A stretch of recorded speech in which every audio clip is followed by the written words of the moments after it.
Assalamualaikum warahmatullahi wabarakatuh.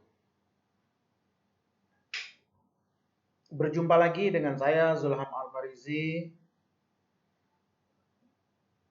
Topik yang akan saya bawakan pada video kali ini adalah kewajiban lancar, contoh transaksi untuk biaya garansi, kupon hadiah, dan kontingensi. Langsung saja saya akan ke transaksi, perlakuan transaksi, pencatatan transaksi untuk biaya atau transaksi yang berhubungan dengan garansi. Banyak manufaktur guna mendukung penjualannya sebagai mungkin salah satu trik penjualan, yakni memberikan layanan purna jual. Salah satunya adalah dengan menjamin produk yang diberikan dalam kurun waktu pemakaian tertentu, yakni jaminan perawatan dan perbaikan.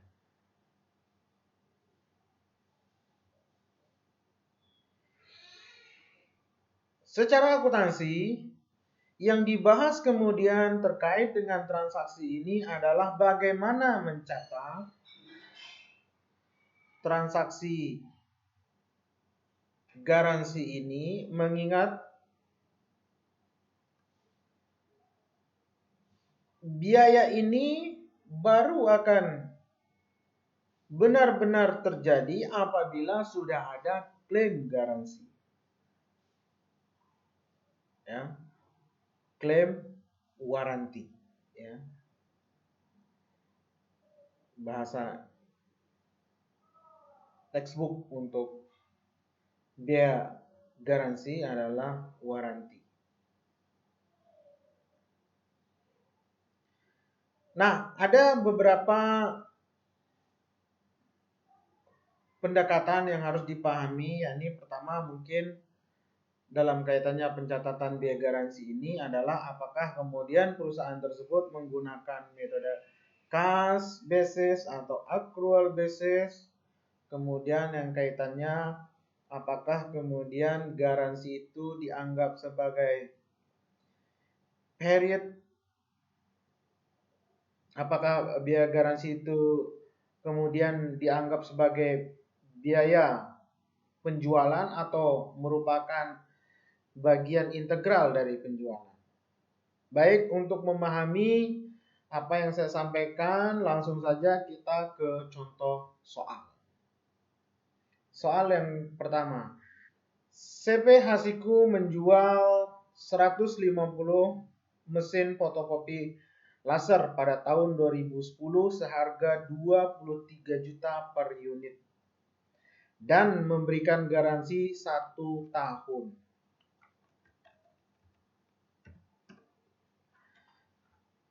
Pemeliharaan untuk masing-masing alat fotokopi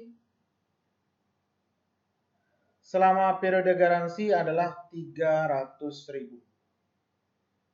Ya, ini estimated, ya, perkiraan bahwa masing-masing fotokopi itu akan menghabiskan biaya garansi 300.000. Ya, ini sama seperti model penjualan untuk laptop, ya, kemudian sepeda motor, itu kan biasanya memberikan jaminan perawatan. Instruksi. Siapkan ayat jurnal untuk mencatat penjualan fotokopi dan cost garansi yang terkait. Dengan mengasumsikan bahwa perusahaan menggunakan metode accrual,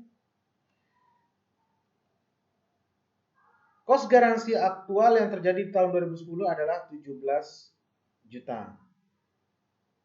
Ya. Jadi mungkin flashback kembali bahwa di akuntansi itu kan Ada dua sistem pencatatan, pendekatan sistem pencatatan yang dikenalkan ya. Ada accrual basis dan ada cash basis. Meskipun Pabu itu hanya mengakui kemudian pendekatan accrual basis. Apa bedanya antara accrual dengan cash basis? Kalau accrual basis mencatat biaya pada saat terjadinya, tidak sekadar pada saat kas diterima kalau terkait dengan pendapatan, atau tidak sekedar pada saat cost jika itu berkaitan dengan biaya. Kalau cash basis tidak. Dia baru hanya akan mencatat apabila telah diterima kasnya atau telah dibayarkan kasnya. Baik. Kemudian yang B, berdasarkan data di atas, siapkan ayat jurnal yang benar, asumsikan bahwa metode basis kas yang digunakan, cash basis. Oke. Sekarang kita akan jawab soal ini ya. Soal 1 bagian A.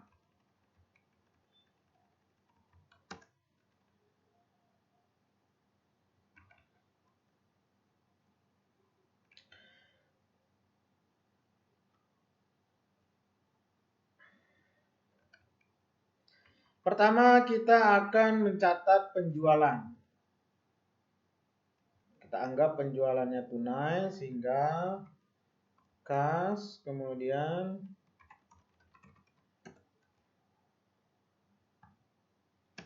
penjualan berapa, besarnya adalah 150 mesin fotokopi, di mana harga per unitnya adalah 23 juta.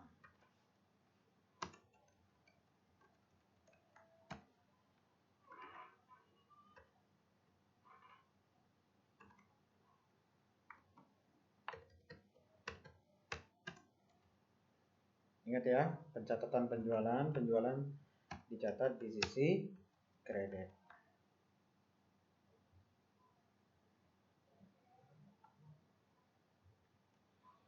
Kemudian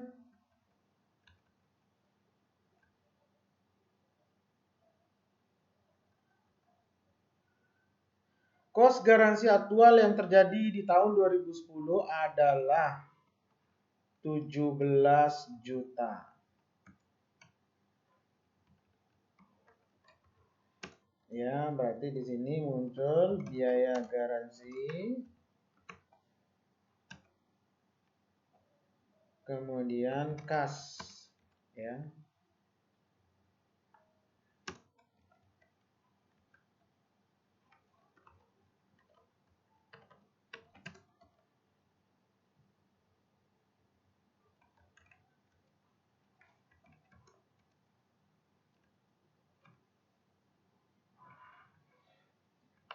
Kemudian karena ini menggunakan metode akrual, ya, dan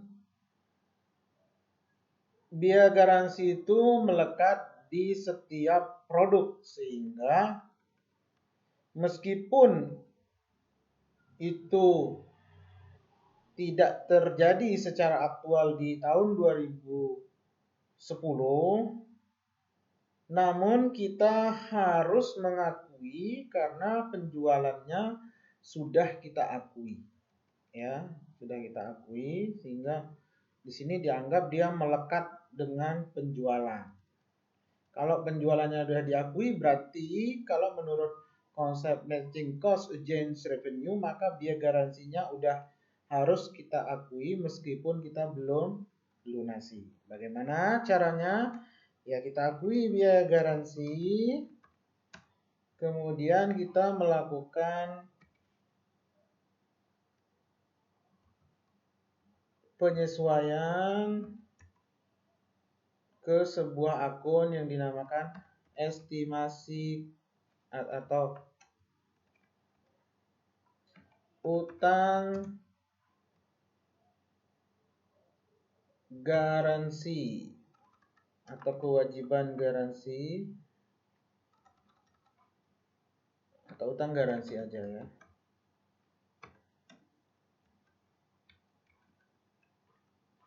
estimasian. Ya, karena belum realisasi maka kita anggap ini sebagai estimasi, ya.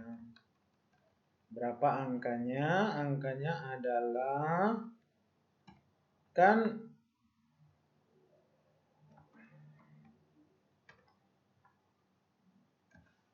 kita hitung dulu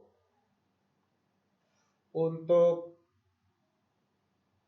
total biaya garansi seluruh produk itu kan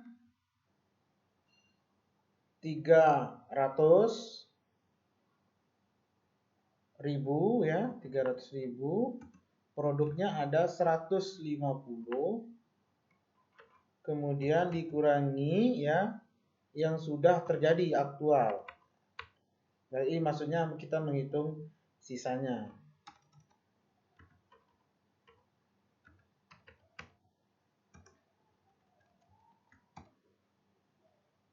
300.000 per unit dikali 150 unit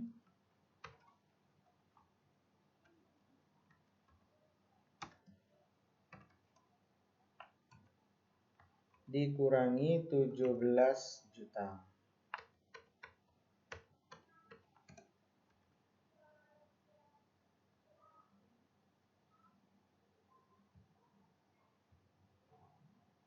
Ya.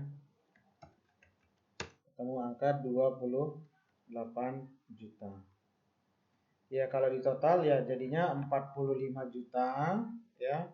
Itu hasil 300.000 dikali 15. 150. Jadi dengan konsep pendekatan ini maka biaya garansi itu melekat di penjualan. Oleh karenanya, ketika kita mengakui penjualan di tahun tersebut sekaligus dengan biaya garansinya. Ya, jadi meskipun belum dibayarkan garansi tersebut, tapi sudah harus kita akui biayanya. Sehingga ketika di periode-periode setelah tahun buku tersebut tapi masih masa garansi, kalau ada klaim ya tinggal kita mencatat pengurangan utang ya. Kalau ada kas kita keluarkan untuk membayar hal tersebut ya tinggal kita mengurangi utang garansi estimasi. Baik, itu kalau menggunakan pendekatan akrual ya. Nah, bagaimana kalau menggunakan cash basis? Kalau menggunakan cash basis, maka hanya 2 jurnal ini yang akan diakui, ya, yakni jurnal penjualan sampai sini saja, ya. Oke, baik, kita lanjut ke contoh kasus berikutnya.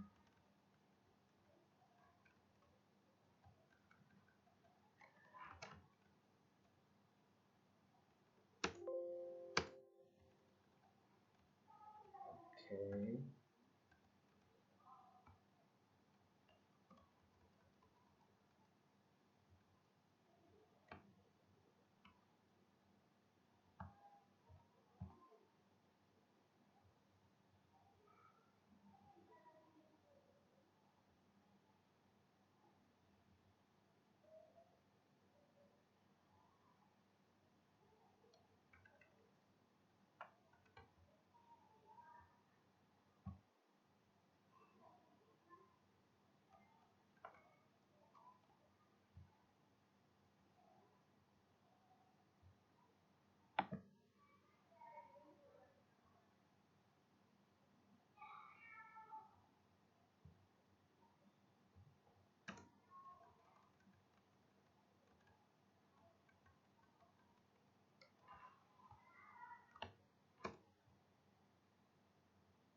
Ya.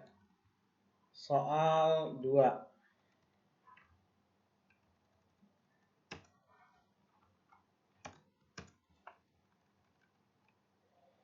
Soal 2.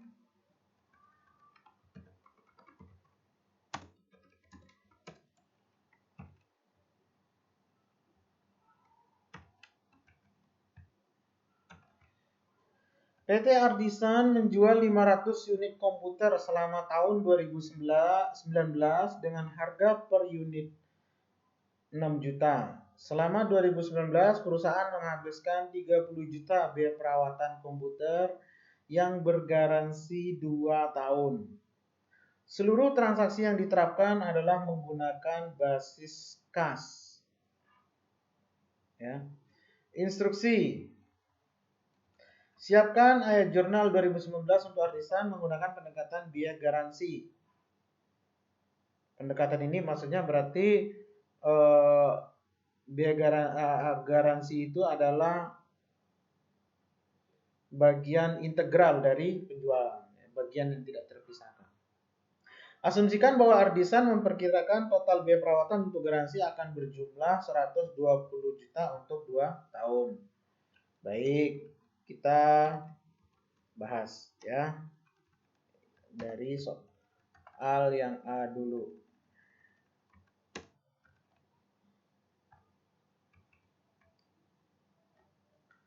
Pertama kita catat dulu penjualannya. Kas, kemudian penjualan. Ya. Berapa ya? Kita lihat aja, ada 500 unit dikali 6 juta.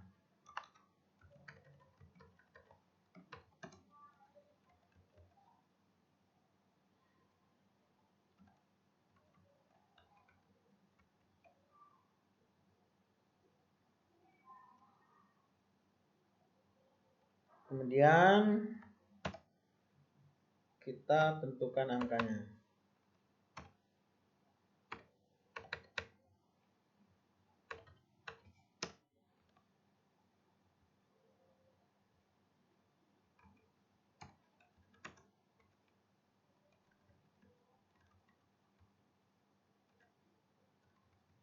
Ya. Selanjutnya kita akui biaya garansi. Biaya garansi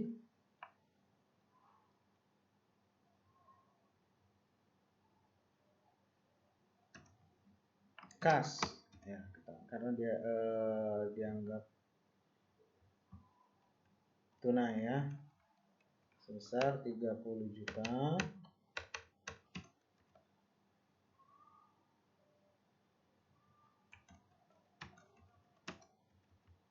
Nah, baru di sini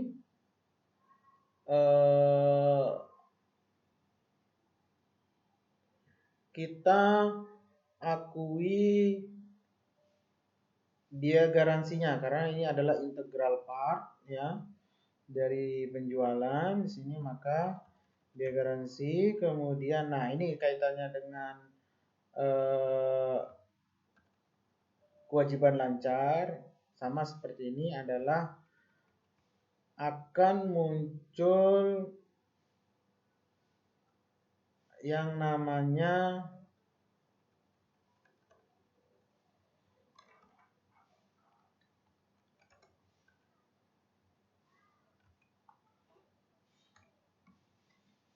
sama ya, utang garansi estimasian.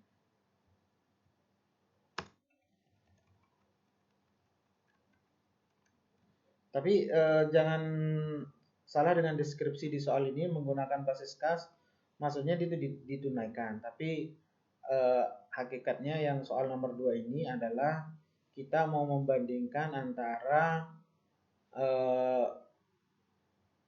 yang menganggap sebagai bagian biaya garansi itu sebagai bagian penjualan dan yang menganggap tidak sebagai bagian penjualan. Basis kas itu hanya untuk penjualannya, sama biaya garansinya artinya sudah ditunaikan. Jadi tidak muncul utang di sini ya, tidak muncul utang, dan di sini juga tidak muncul piutang. Tapi dengan adanya pengakuan biaya garansi ini berarti dia menggunakan basis akrual ya. Oke, biaya garansi, utang garansi estimasian berapa jumlahnya? Ya, tinggal kita kurangkan aja kan, setahun 2 tahun itu akan dianggap 120 juta dikurangi dengan yang sudah terjadi. Maka kita menyimpan utang garansi itu adalah 120 juta dikurangi 30 juta ya, atau jadinya 90 juta. Oke. Selanjutnya, bagaimana kemudian kalau biaya garansi itu tidak dianggap sebagai integral part? Maka bedanya pada saat mencatat penjualan, penjualan yang kita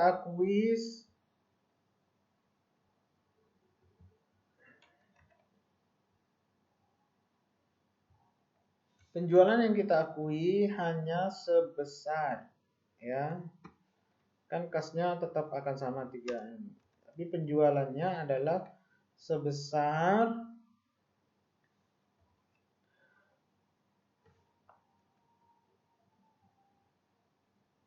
penjualan real ya, penjualan yang diterima, kas yang diterima dikurangi dengan estimasi biaya garansi yang berhubungan dengan penjualan ya, 160, kalau di sini 160 juta.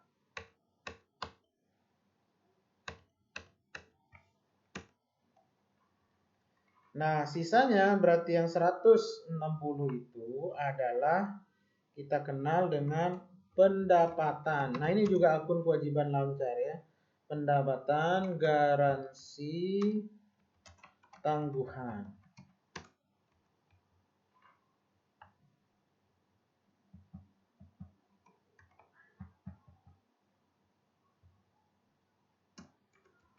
Sebesar 160 juta. Jadi bisa bedakan ya. Kalau kemudian dia menganggap sebagai ini integral part, kali ini tidak menganggap sebagai bagian dari penjualan biaya garansi itu. Jadi dipisahkan dengan nama pendapatan garansi, karena belum terjadi maka dikatakan sebagai pendapatan garansi tangguhan pada saat terjadinya penjualan. Nah, ketika ada klaim biaya garansi, kita akan mencatatnya biaya garansi kas.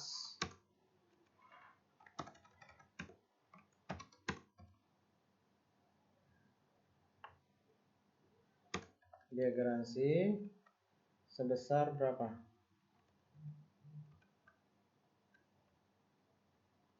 30 juta.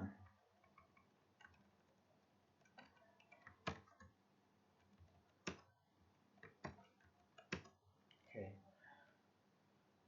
Lalu kita akan mengakui pendapatan garansi ya atas yang sudah terjadi menjadi biaya. Pendapatan garansi, kemudian pendapatan garansi tangguhan kita kurangi, kemudian berubah menjadi pendapatan garansi. Berarti udah real menjadi pendapatan ya. Namanya pendapatan garansi.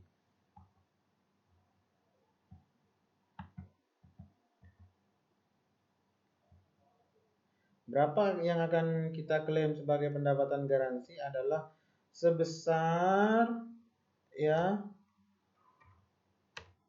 dari total yang tersedia untuk biaya garansi itu adalah proporsional terhadap biaya garansi yang sudah kita bayarkan atau real terjadi.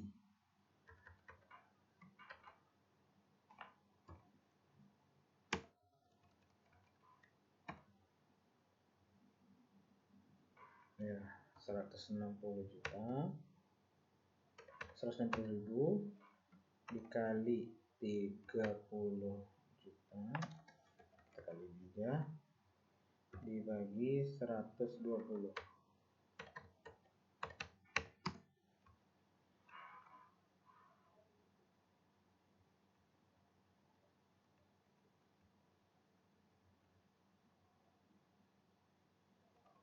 Oke, ini kurang ya 40 juta. Oke, baiklah. Jadi pendapatan garansi yang akan diakui di tahun tersebut adalah sebesar 40 juta. Terpisah ya dari penjualan dia. Pendapatan garansi yang diakui di tahun 2010 itu proporsional terhadap biaya garansi yang sudah aktual terjadi, ya. Sehingga nanti kalau udah total maka dia berjumlah 160 juta. Baik, itu untuk biaya garansi. Nah, selanjutnya kita tandai ya, kalau ada transaksi seperti ini mana yang akan dicatat ke kewajiban lancar ya, yang ini ya. Saya highlight aja ya, highlight ini ya. Jadi ada nanti namanya utang garansi estimasian.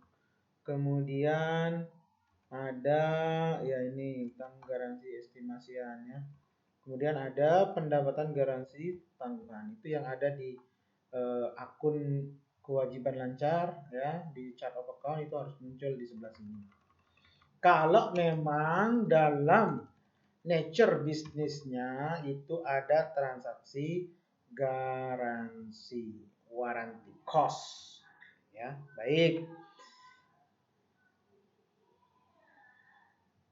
kita lanjut ke transaksi atas kupon hadiah. Nah, mungkin ini sering ya kita kalau belanja di retailer ya, di mana yang itu modelnya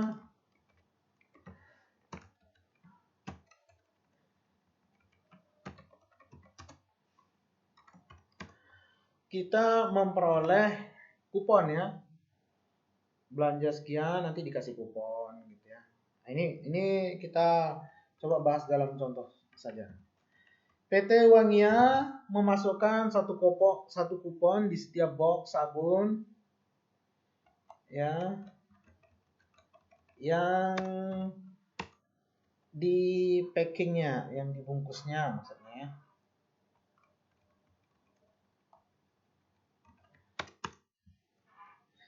Dan 10 kupon, artinya kalau nanti pelanggan itu mengumpulkan 10 kupon, dia dapat mengklaim hadiah. Dan ini satu buah piring cantik. Di tahun 2020, Wangia membeli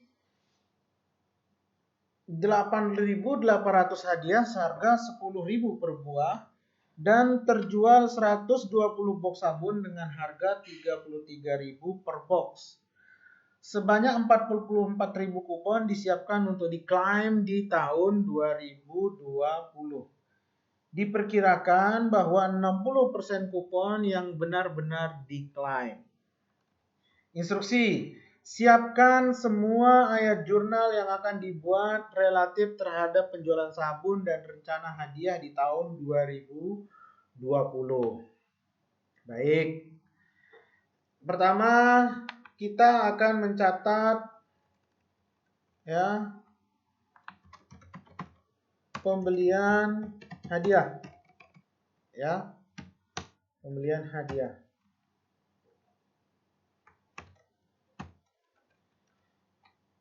Apa jurnalnya ini? Berarti nanti di akun asetnya ya, di struktur chart of account itu akan ada sediaan ya, di sini akan ada sediaan hadiah. Sediaan hadiah. Ya. sediaan hadiah kas. Sekarang dibeli tunai ya. Berapa nilainya? Kita lihat di sini. 8.800 hadiah. Ya.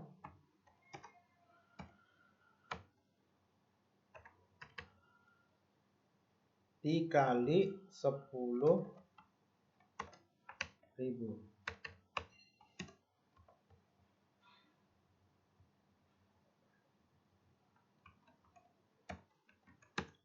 Ya. Biar tahu angkanya dari mana ya.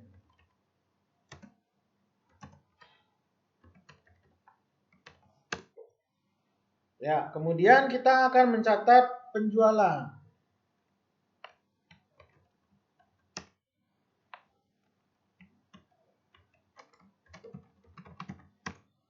Mencatat penjualan berarti kas diterima ya. Kemudian penjualan.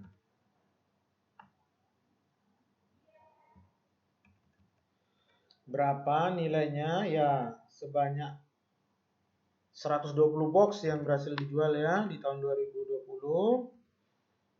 Itu dikali harga per boxnya. Berapa harga per boxnya? 33.000.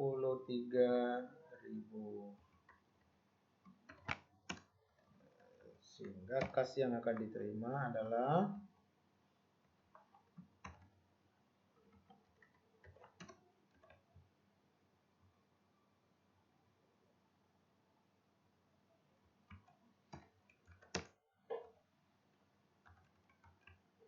ya.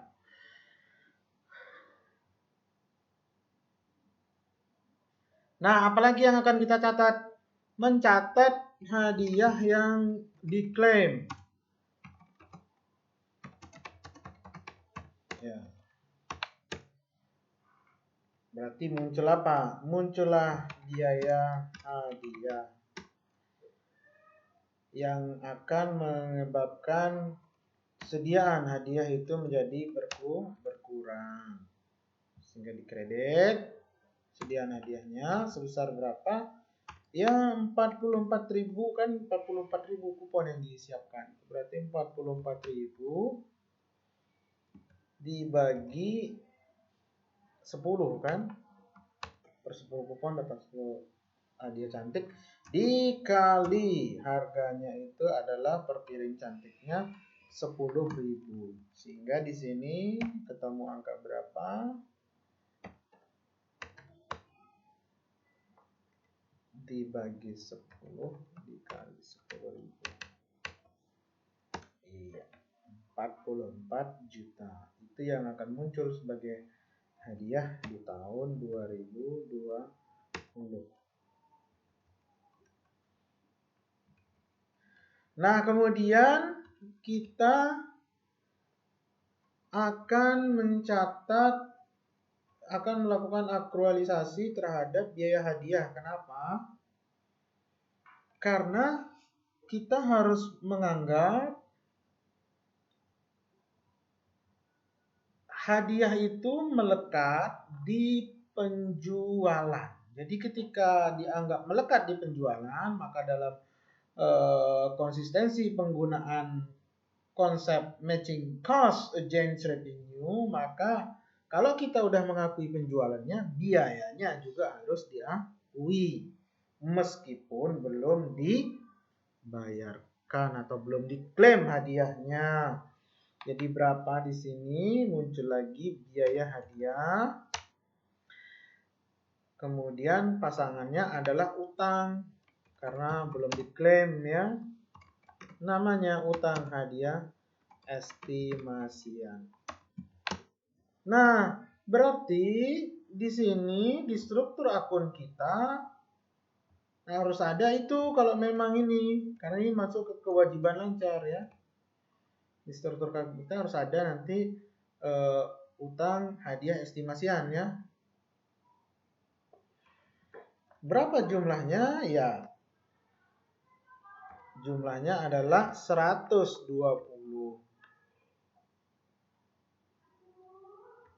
box kan, dikali kali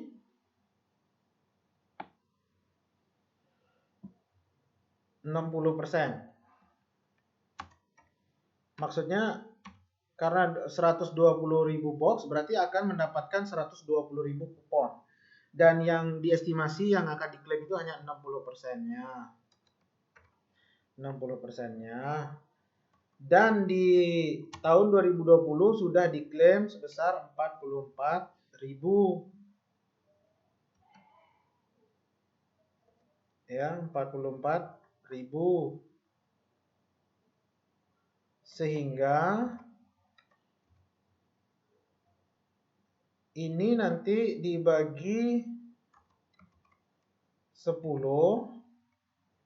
dikali harga per unit piring 10.000. Ya. Berapa nilainya?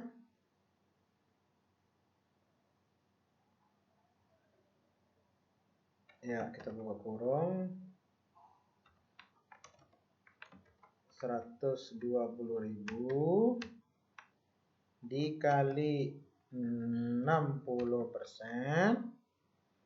tutup kurung dikurangi 44.000 tutup kurung dibagi 10 dikali 10.000. Ya.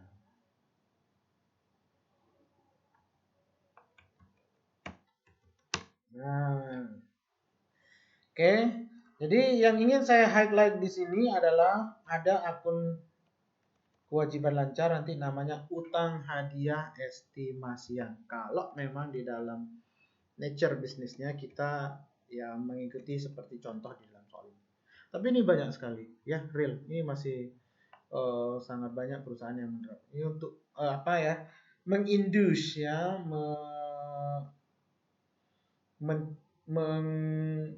memotivasi orang untuk membeli. Juga biasanya dalam bentuk berbeda mungkin ya. Beli sekian sabun nanti dapat produk yang sama, itu biasanya produk-produk yang slow moving ya. Di tempat itu dibuat jadi hadiah. Jadi di bundle. Jadi dipaket gitu supaya laku gitu ya. Baik. Kita akan bahas isu selanjutnya yakni tentang kontingensi di dalam kewajiban lancar. Contoh kejadian kontingensi itu maksudnya adalah biaya kontingensi itu maksudnya adalah biaya ini akan terjadi jika ada peristiwa yang mendahului. Contohnya seperti apa? Gini. Selama tahun 2018, PT Carlana bersengketa dengan kantor pajak. Kuasa hukum pajak Carlana mengindikasikan bahwa ia yakin ada kemungkinan akan mengalami kekalahan atas sengketa. Dia juga yakin Carlana harus membayar pada kisaran antara 800 juta sampai dengan 1,4 M. Setelah laporan keuangan 2018 rilis, sengketa telah diputus dengan kantor pajak, di mana Carlana harus membayar sebesar 1,2 M.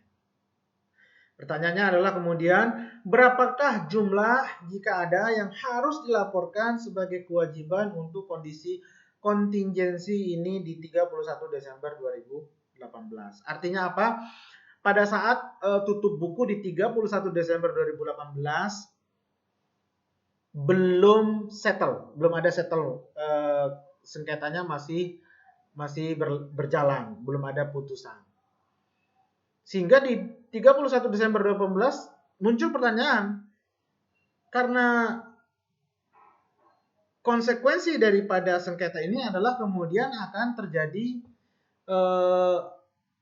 pengorbanan di masa yang akan datang. Ya muncul definisi hutang kan di situ. Ketika suatu kejadian di masa lampau yang akan mengakibatkan pengorbanan di masa yang akan datang. Ini kan masuk dalam definisi tentang utang. Kalau utang ya berarti berkaitan dengan biaya. Ya, pasangan utang kan biaya. Pertanyaan, apakah kita akan mengakui utang. Ya, dalam kondisi seperti ini, prinsip akuntansi berterima umum yang melandaskan pada azas kehati-hatian agar kalau memang biaya itu besar ya kemungkinan akan terjadi, maka harus segera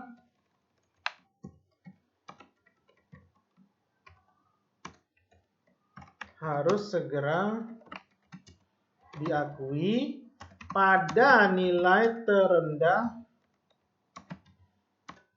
yang diestimasikan.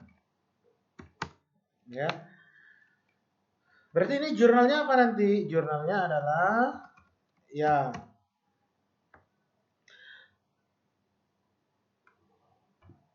kalau tidak ada akun khusus untuk mencatat biaya-biaya sengketa seperti ini, bisa dicatat ke biaya lain-lain. Ya, biaya lain-lain. Kemudian pasangannya adalah utang pajak. Nah, ini nanti kewajiban lancar. Karena STP, SKP itu kan harus dibayar dalam jangka waktu 1 bulan ya.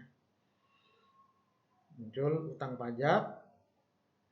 Ya nanti boleh tergantung kasusnya ya, PPH atau PPN. Tapi buat aja satu cadangan akun di struktur akun kita itu yang di sisi kewajiban namanya utang pajak. Jadi masukkan ke situ. Berapa ini? Berarti yang harus dipakai adalah angka 800 juta.